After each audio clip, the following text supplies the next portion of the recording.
Hello students. आज के हमारे टॉपिक में हमने फाइंड करनी थी magnetic field due to infinite long straight current carrying conductor. जैसे मैं आपको पहले डायग्राम समझा देती हूँ। हमारे पास एक कंडक्टर है जो इनफाइनाइटली लॉन्ग है। इनफाइनाइटली लॉन्ग को मैं ऐसे ड्रॉ कर रही हूँ। अब सपोज़ ये इसका सेंटर है, जो कंडक्टर लिया है, वायर ली है, और ये मेरा ऑब्जर्वेशन पॉइंट है। सपोज़ ये डिस्टेंस x है। अब मैंने यहाँ पे कोई स्मॉल एलिमेंट लिया dl, उसका पॉइंट मेरी ऑब्जर्वेशन पॉइंट से डिस्टेंस उसका सपोज़ r है, और वो एंगल कितना बना रही है, वो डिस्टेंस इस लेंथ से एंगल कितना बना रहा है फाई, और ये वाला एंगल सपोज़ कर लो थीटा है। ओके, और ये सेंटर माना है हमने वायर का। इस सेंटर से ये dl जहाँ तक मैंने लिया है एलिमेंट, वो डिस्टेंस सपोज़ ओरिजिन से l है, ये x है और ये r है। ये मेरा ऑब्जर्वेशन पॉइंट है। ये infinitely long straight current carrying conductor है। आपको डायग्राम क्लियर है? तो अब हमने पहले dB की वैल्यू निकाली हुई है पिछले आर्टिकल में। जैसे उस स्मॉल लेंथ एलिमेंट के लिए P पॉइंट पे स्मॉल मैग्नेटिक फील्ड ये आएगी। उस आर्टिकल में हमने यहाँ साइन थीटा डाला था, यहाँ पे साइन फाई है, बिकॉज़ हमारा जो उस आर्टिकल में ये वाला एंगल हमने थीटा लिया था। अब इस आर्टिकल में ये एंगल को फाई ले रही हूँ, तो इस एक्सप्रेशन में एंगल वो आता है जो लेंथ ऑफ कंडक्टर और पोजीशन के साथ बन रहा होता है। ऑब्जर्वेशन पॉइंट का जो डिस्टेंस है स्मॉल एलिमेंट लेंथ से, उसके साथ जो लेंथ का एंगल होता है फाई। यहाँ पे फाई लिया तो फाई सब्स्टिट्यूट करेंगे। तो ये एक्सप्रेशन हमने पहले बनाया हुआ है।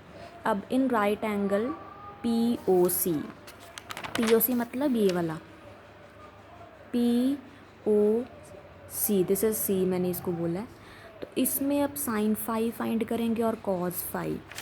आपको sine phi cos phi find करने आते हैं। आप साइन फाई फाइंड करोगे x/r आएगा, सॉरी साइन फाई फाइंड करना, और कॉस थीटा। थीटा भी मैंने आपको बताया हुआ है कि कौन सा एंगल है, ये वाला एंगल है cos theta. Cos theta find करोगे, आप देखोगे दोनों की वैल्यू सेम आएगी। सेम आएगी तो मीन्स हम क्या कर सकते हैं, साइन फाई को x/r होता है, इसको इक्वल टू कॉस थीटा लिख सकते हैं। तो वहाँ से हमने r की वैल्यू निकाल ली in terms of cos theta. अब उसी ट्रायंगल में मैंने टैन थीटा भी निकाला, वो l/x आ जाएगा। यहाँ से मैंने l की वैल्यू निकाल ली। ओके, अब इस इक्वेशन 3 को डेरिवेट करो थीटा के साथ। तो टैन थीटा का डेरिवेटिव सीकेंड स्क्वायर थीटा होता है dl/d थीटा। तो dl बन जाएगा x secant square theta into D theta. अब ये dl की वैल्यू हमने डालनी है इक्वेशन नंबर 1 में। तो आप सब्स्टिट्यूट करोगे तो आपके पास बनेगा dB इज इक्वल्स टू μ0/4 जैसे यहाँ पे था μ0/4 I/r² वैसे लिख लो। dl की वैल्यू डाल दो, ये वाली x secant square theta D theta, और साइन फाई की वैल्यू डाल दो x/r। तब जब आप डालोगे तो आपके पास एट लास्ट ये बच जाएगा, बाकी कट डाउन हो जाएगा, आप देख लेना। तो अब आपके पास ये वाली इक्वेशन बन गई, ये 5th एक्सप्रेशन आ जाएगा। अब हमने क्या निकालना है, पूरी लेंथ के अकॉर्डिंग हमने P पॉइंट पे मैग्नेटिक फील्ड निकालना है। ये तो स्मॉल लेंथ एलिमेंट लेकर हमने फील्ड फाइंड किया, जो स्मॉल फील्ड आया। अगर पूरी लेंथ के लिए फील्ड निकालेंगे तो वो D आएगा। हम उसको क्या करेंगे, इंटीग्रेट करेंगे दोनों साइड्स इन लिमिट्स।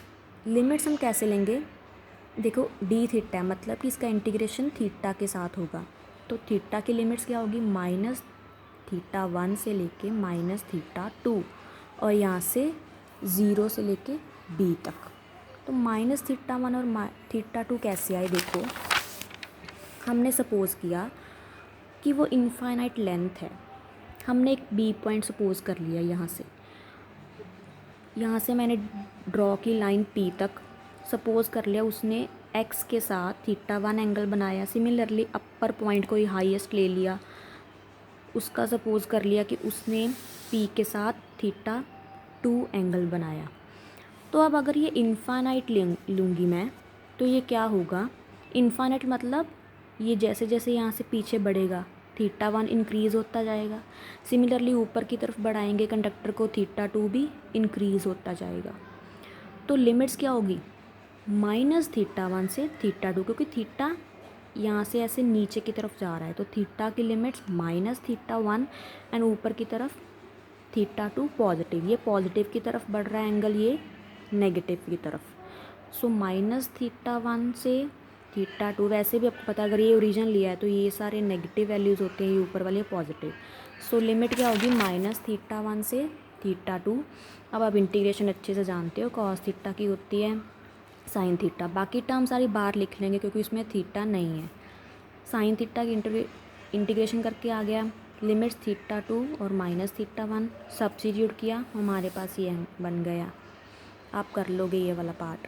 नाउ ये एक्सप्रेशन बन गया। अब देखो केस है कि if straight wire is infinitely long, अगर इनफाइनाइटली लॉन्ग ले लेंगे तो मतलब क्या है कि बहुत ज़्यादा लंबी ले लेंगे वायर, तो ये थीटा 1 बढ़ता जाएगा, एक पॉइंट आगे पाई/2 हो जाएगा, ऐसे पाई/2 हो जाएगा सिम, ठीक है। तो ये थीटा 1 पाई/2 हो जाएगा, सिमिलरली थीटा 2 भी पाई/2 हो जाएगा, ये अपर की तरफ भी बढ़ता जाएगा।